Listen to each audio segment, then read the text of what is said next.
most authors, if they could just be on Oprah, if they, you know, I mean, everybody wants that sort of deal, right? Right. So are there any recommendations, tips, anything that you've learned that allows you to go straight to or as close to the very best, the top, versus wasting a lot of time? Because I think a lot of people could, in the pursuit of trying to get media, could just be spinning their wheels. Yeah, I mean, it's not that hard to get it if you do try and if you show up.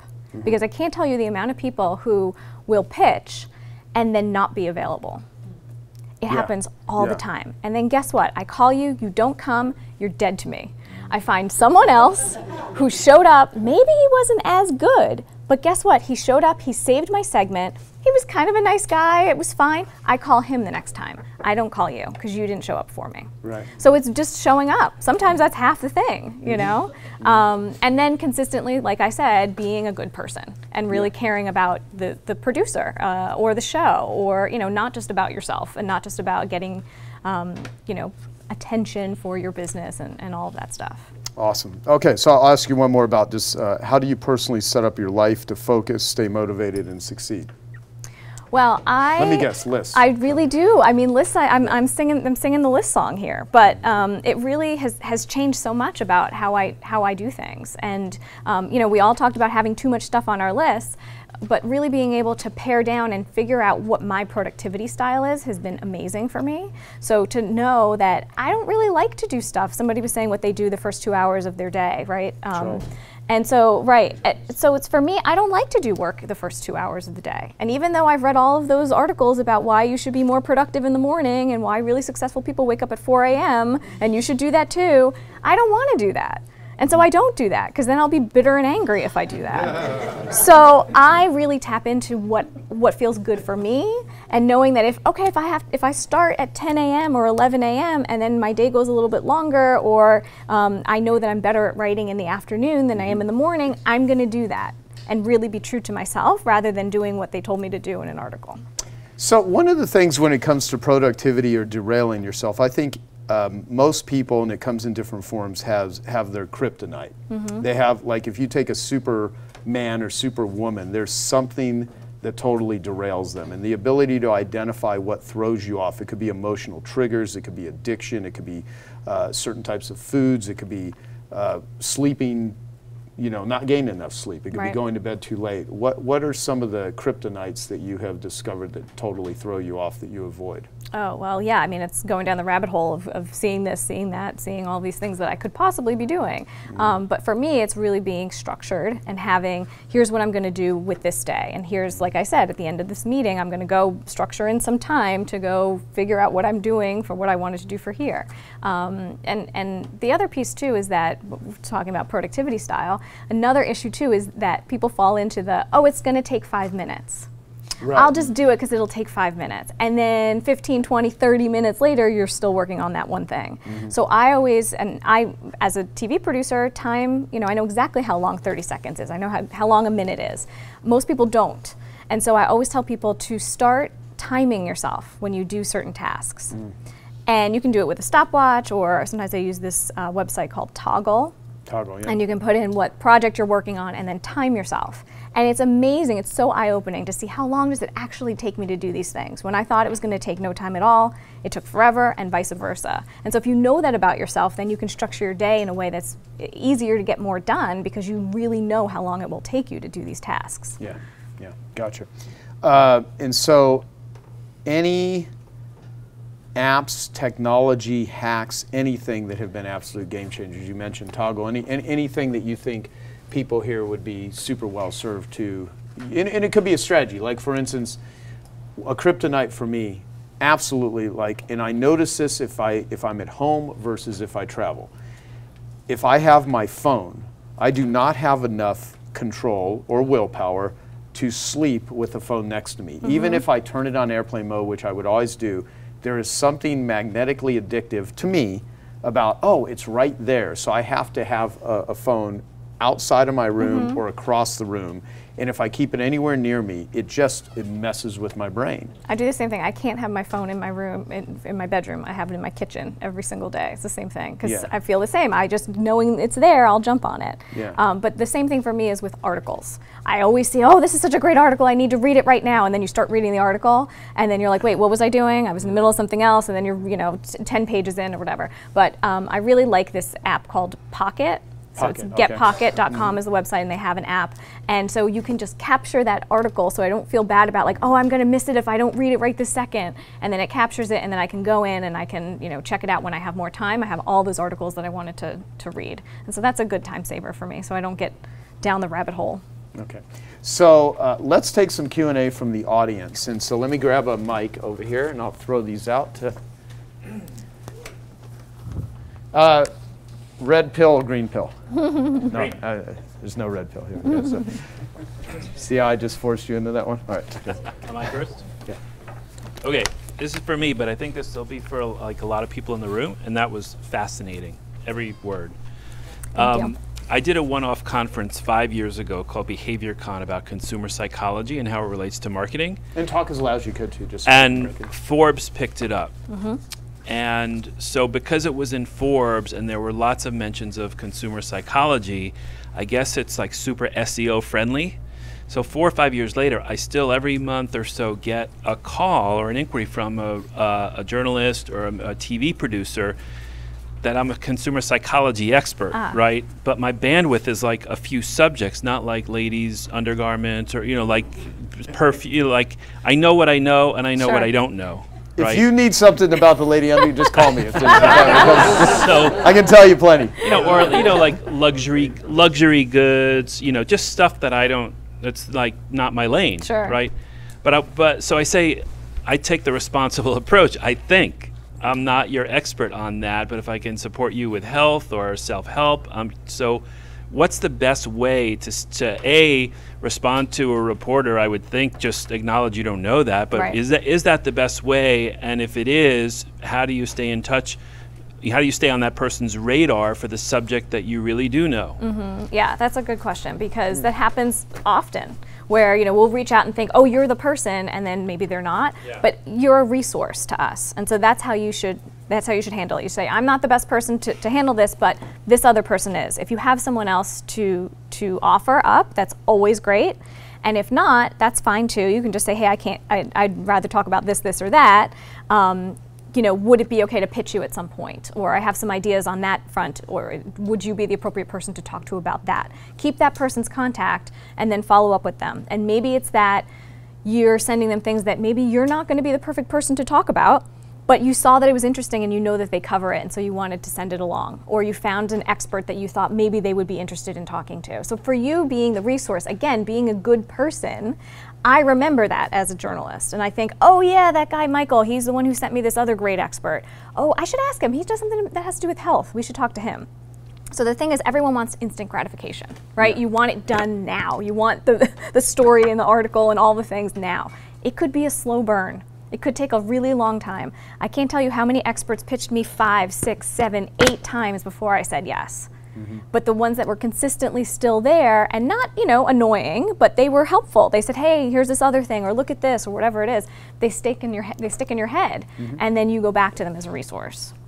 Well, I mean, if there's been any key to anything that I've done is just being really useful continuously to enough people. You can't please everyone, but I have what I would do in a situation like that is I would find someone that they're looking for, and anyone can do this with a Google search.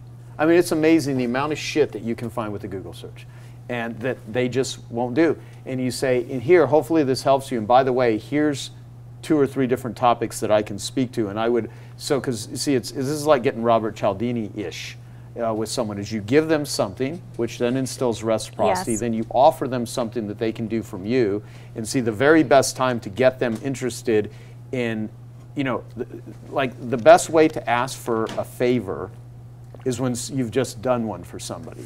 And I'm very sparingly on how I use it. I actually stack things up. Like people, I'll just do things for them, do things for them, do things for them, and eventually they just, it just naturally occurs because I don't even think about it that much. But let me go to Rick, and then we'll go around.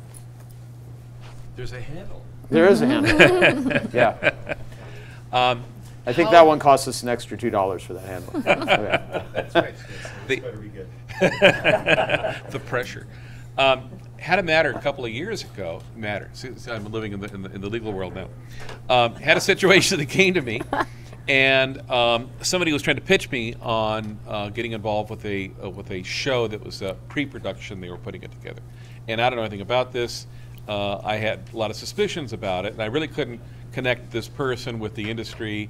But I basically get a phone call. So I don't know if it's, I talked to her, but I can't really collaborate anything. And lots of things are in pre-production in L.A.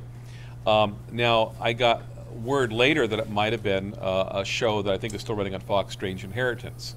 So I basically try to, backtrack this thing and find out. But I'm unable to, I don't have any contacts there. So, and I realize that the production is an independent production company, etc. So I'm trying to weigh on one part, like, do I pursue, if I get pitched by somebody who's actually come to me as an expert in my area, or as opposed to somebody who I actually want to pitch but I don't have contacts with. Any thoughts on that? So the first question is, well, is related to the credibility, and the second one is having no contacts with a known show that's in production or about to be in production. So. Basically trying to, what are your thoughts if you were approached by somebody and you really don't know if it's legitimate or not, or? Well, I think, do your homework. Obviously you did, and you decided that that wasn't an opportunity that would work for you. But I would say at any point, if you have any opportunity to do any media, you do it. Because, like I said, then you're going to get passed over the next time. And you don't know where that producer is going to end up the next time, right? So that happens all the time. I was at Fox for over 10 years. That doesn't happen a lot. What happens is producers go from place to place to place to place, and guess what they do? They take their experts with them, and they rebook them wherever they go, right? So that's why it's super important to be friends with those producers and editors, because they'll go somewhere else. Now, I don't know about the opportunity for yours, if it was pay for play or what the deal is for that, I'm not really sure. But if you don't have contacts, you have LinkedIn, right? LinkedIn, you can go on at any point and find some people that are there. Some producers, I loved LinkedIn as a producer. People would pitch me all the time there. I would move it from LinkedIn to email. And so I loved it. Other producers don't love it. It's always it depends. You have to just try as much as you possibly can. Twitter, finding who's writing about what, retweeting their stuff, liking something, kind of being on their radar before you start to pitch. It's always good to give before you ask for something. So, and then asking friends, people who have been in the media before, hey, do you have a contact that you can introduce me to? Or, I have this pitch idea, what do you think of it? Those kind of things. Thank you. Let's do Jim, and then we'll go to Bill. So you're an independent producer, so does that mean you could do pitches to any station that's out there? So yeah, I help experts who want to pitch any outlet. Okay, and so how do you get paid? How do you make money? So, so experts pay me directly to do media. So several ways. One is to do media training. So if you're writing a book, you have something coming up, you have an outlet that is interested in you and wants to have some on camera, have you on camera, but you haven't done it before and you're a little bit, worried about what will I say, how will I say it. You hire me and I work you to make sure that you know exactly what you're going to say no matter what question they ask. And you'll answer their questions, but you'll also make sure that you get something in there that you want to get in there. And so if I wanted you to pitch me or something to a different station, do you do that also? So I'm not a for publicist. A fee? Okay. I'm not a publicist. A publicist will take your pitches and then pitch you to all different outlets, right? And so as a journalist, I've worked with many, many publicists. So if you're interested in working with a publicist who will do that, I can introduce you to many, many publicists that I've worked with. But what I do is really the story development. And so the idea behind what would a producer or editor really care about, because I was the one booking thousands of people. So I know what made it in the yes pile and what made it in the no pile and how you're able to break through. And then the other thing I do is also video production and podcast production. So if people are interested in doing those kinds of things, looking at those shows and being able to say, hey, this is really compelling, you should do a show on this, this, this, and this. It's the same thing with pitching. You could take those same ideas and use them as pitches. The content is content, but coming up with the production part as a producer, coming up with those stories, that's what I'm really great at. Okay. Yeah, so we'll go to Bill and then we'll go to Kevin. Got that? Yeah. Couple of thoughts. On I'm a list guy. Oh, so good. I was like the Alex P. Keaton character who carried a briefcase to the 4th grade, right? So, but what I found over time is that you can become kind of a slave to your list, and you find yourself doing things just to cross them off the list and not necessarily the most important things. So I've kind of evolved my little strategy and put little asterisks by the things that I'm going to do today and so forth. So I've walked through that. But when you're in a management position where you have lots of employees, again, always kind of driven by the list, I would have sort of my top 10 things I want to do tomorrow. Right. So tomorrow shows up, and I find I'm going to spend 8 hours of my day doing something that I didn't know I was going to do. Because when you have 30 or more employees, somebody's going to have a crisis. Somebody's having a meltdown. Either it's an employee, a customer, somebody's having a complete crisis. And so other than going in at 6 o'clock in the morning, which was sort of my solution, it's very difficult to process your list. I would do 2 things on my list out of 10, and I would cross off 20 things that got added to my list during the day that I didn't know I was going to do in the morning. So how do you prioritize and find a way to get the things done that are a priority and not become a slave to your list or to your email inbox or to things that, it feels good to get them all done, but they may not have been the high priorities of your day. Yeah, so the hardest part is that we write too many things on the list. Yeah. And so that it starts there, as having too much stuff on the list to begin with. You really have to narrow down, do I have the time and the resources to do these things? And if I don't, can I send them off to somebody else? Can I outsource this? Or maybe it doesn't really need to be on the list anymore. And that happens a lot of times, especially with entrepreneurs who want to do big things. You think, oh, this is something I really should do. I should do it, and it shows up, and you feel guilty every day that you don't do it. And maybe it's one of those things that you need to move to a different list that's like a someday list or something like that. Also, protecting time. This was much easier advice to give when I worked for corporate America. Now, as an entrepreneur, I feel like it's so hard to protect your time, but being able to protect little windows of your day where you can actually focus and get things done, if you can block out that time where you're able to tell your staff, like, this is my off-limit time, that would be amazing if you're able to utilize that time to get through some of the bigger things. It's most challenging in startups because there's a crisis a minute in a startup. I've started 14 companies from zero and taken them to different scales and different levels. Took a half a dozen public, and so I've been through those cycles of you're conquering Mars today, and we're going out of business tomorrow, right? I mean, I've lived that kind of high beta, high frequency sine wave, I'll call it, for most of my adult life. What I've done to sort of solve my problem is not put myself in a position where I have 30 people to manage. Yes, well, that's what I was going to say, having people do their own. My highest and best use is not managing the crisis of the day. It's actually doing more of the strategic thinking, which is, how I've sort of addressed my problem. Right. Or is there criteria for the meeting, right? Like, Gary Vaynerchuk does 7-minute meetings. And so that really focuses people to really say what it is that they need in 7 minutes. I mean, I don't know how effective that really is, but it's a good way to focus, focus people's attention to say, hey, we have one thing that we can talk about here, go. And being able to really just hone in on that one issue instead of going down the rabbit hole of all these other things. One quick more thing. Back in my sort of rocket scientist days, I was working in this environment where we had 10,000 employees, very complicated multi-billion-dollar a year program. And we had 20, I'll call it segment managers, of which I was one. And we had a 20-minute meeting every day, system-wide. This is a 24-7 operation with lots of very expensive assets, roaming around in space. And every person had 1 minute to address their entire segment. Yeah, I love that. And it wasn't a problem-solving meeting. It was, hey, I've got this problem. Who around can help us solve it? You just assign a team to solve it and come back at 3 o'clock and tell me what the answer is. Yeah, so it's a great approach. So no problem solving in the meeting, just problem identification. Yeah. And every person that was in that meeting had a complete view of a very complicated system every morning in 20 minutes.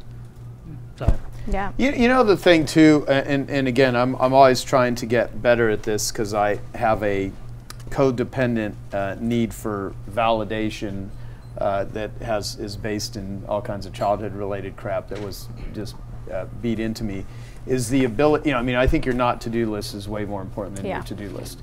And I think, you know, we actually have a not-to-do list in your binder or in your folder for everyone. And there's this quote, I've read it a bazillion times, just drilled into my, and this is a little off subject because you're talking about lists for managing lots of people. It's just more of the mindset, because, you know, I've hung around a lot of very, very wealthy and successful individuals, and I've often, and some that just don't really appear on the surface to be all that bright, and some that are, but they're very wealthy, and there's others that, you know, seem to be incredibly intelligent, but they have a way of doing things that they just don't seem to make as much revenue. And the ones that seem to be the best at getting shit done, their time management is by attitude, which is like, I don't need to do any of this shit. Right. You know, and it's like, you know, and like Ariana Huffington, one of the best things that she said out of like 6 hours of interviews with her is, you know, the best way to complete a project is to drop it. You know, is this Yeah. is Not do it. And so, has anyone ever read the science fiction writer Robert Heinlein? You know, so he has a character, an immortal character, Lazarus Long, and so one of the quotes is, and this is a couple paragraphs, but let me read it to you. And it says, "Do not confuse duty with what other people expect of you. They are utterly different. Duty is a debt you owe to yourself to fulfill obligations you have assumed voluntarily. Paying that debt can entail anything from years of patient work to instant willingness to die. Difficult it may be, but the reward is self-respect. But there is no reward at all for doing what other people expect of you. And to do so is not merely difficult, but impossible. It is easier to deal with a footpad," and this was written many years ago, by the way. "It is easier to deal with a footpad than it is with a leech who wants just a few minutes of your time. Please, this won't take long, like your 5 minutes, right? Time is your total capital, and the minutes of your life are painfully few. If you allow yourself to fall into the vice of agreeing to such requests, they quickly snowball to the point where these parasites will use up 100% of your time and squawk for more. So learn to say no and to be rude about it when necessary. Otherwise, you will not have time to carry out your duty or do your own work, and certainly no time for love and happiness. The termites will nibble away your life and leave none of it for you. This rule may not mean that you must not do a favor for a friend or even a stranger, but let the choice be yours. Don't do it because it's expected of you." And I think the trap that we fall into all the time is, I need to do this, I should do this, I should do that, and just being able to get, and I am naturally, I want to be nice to everyone. I don't want to be disliked. Right. I don't want to be known as an asshole. And the problem is that gets me in a lot of traps. I find myself giving attention to people that have not earned it, won't do anything for me. And the Zig Ziglar line, which I lived by for many years, is, you know, you can have anything in life you want as long as you help enough other people get what they want. Well, there's a lot of people who you can help them get what they want, and they will not do fucking anything for you except so the question is, you know, how do you actually do that, operate that way, but do it intelligently, do it to where people don't abuse you? Because I personally think, you know, be nice to the people you meet on the way up to the same people you meet on the way down. I think just being a good, pleasant human being is just a great operating system. But at the same time, you have got to be protective. You know, and today, like, people can say, you remember back before the internet existed, is like, the average American watches 5 hours of television a day, and you're like, if you want to get more done, you know, watch less television. Right. Well, because the internet, like, I mean, I think the average teenager, where they've like looked at studies, spends 11 hours a day interacting with a screen. Wow. You know, I mean, like, people are like, well, this person's consuming all of my time. What's consuming your time is you're spending 2 hours a day on fucking Facebook. Yeah, right. Exactly. You know, that, like, you can do all the pictures, right? Yeah, exactly. So, you know, so the point is, a lot of people get in the habit of blaming others for taking up all their time when you got to look at your own rituals in your own life. Well, and it also makes you feel important, right? When people need you and Totally. they want to talk to you, and you know, so it's a little bit hard to give up that importance of, I'm the one they need. I'm the only one who can fix this problem. Yeah, absolutely. Yep. So, Kevin. You stole some of my thunder. I'm going to be talking about that quote in a bit. Okay. Thank you, Joe. So I just wanted to mention that what you said about the producer was really dead on, because when I was shooting Shark Tank, ABC Network aired Shark Tank, and they also aired The View, and my publicist, I was paying $7,500 a month to, said, oh, we're going to see if we can get you on The View to cross-promote the shows, you know, from The View on ABC, et cetera. And so they said, Kevin's available. And they're like, oh, okay, great, we'll get back to you. But the producer being available is not what they want to hear, right? So we ended up changing publicists, and the new publicist created a story, and the story was, because I was in the as seen on TV business, they said, Kevin can come on, it's spring cleaning time, and he can do 5 cleaning hacks that will revolve around some of the products that I had, and then, but he'll build the stations, he'll bring in the grill, because the producers, they have to go get all that stuff. Right. They got to build the props and all Right. that. So we wrote a 5-minute script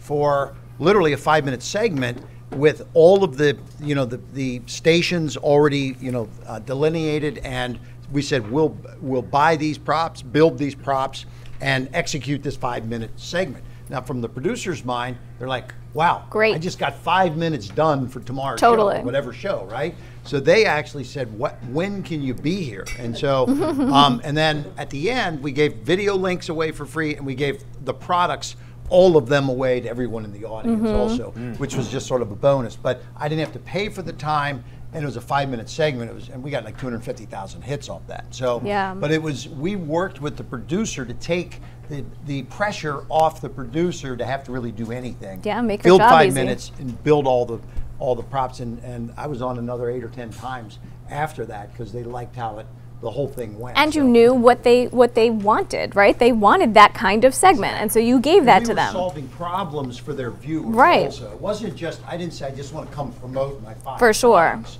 but we had a grill cleaner, because hey, you're gonna springtime, you got to get that grill clean before you throw the steaks on there. So we had a steamed grill cleaner, and oh wow, that's pretty cool. Gave one to everybody in the audience too. So we solved problems, and we solved the consumer, the viewer's problem, but we also solved the producer's problem of having to fill 5 minutes of content. Smart.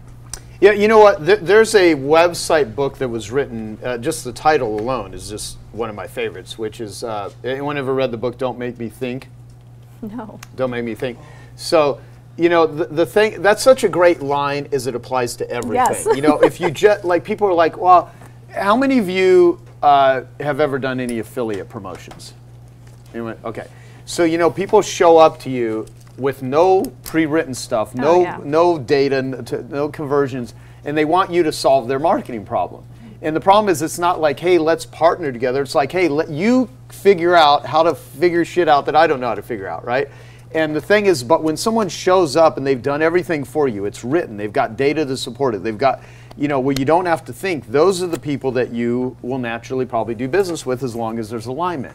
And one of the things is, if you can just show up with anyone, not just like a producer or any media person, to where they don't have to think, you have just made their life easier, because all day long, one of the biggest things that entrepreneurs have to protect is their attention. And anyone that comes to you and they're asking you, disguised as a favor to you, where they want you to do the work, how many of you ever hired someone to do work for you, and that person, just by the way they operate, you end up doing more work as a result of hiring that person, right? Yes. So it's like, I hired you to help me. Wait a minute. And now I'm doing more, right. Exactly. So the way to interact and do relationships is, don't make people think.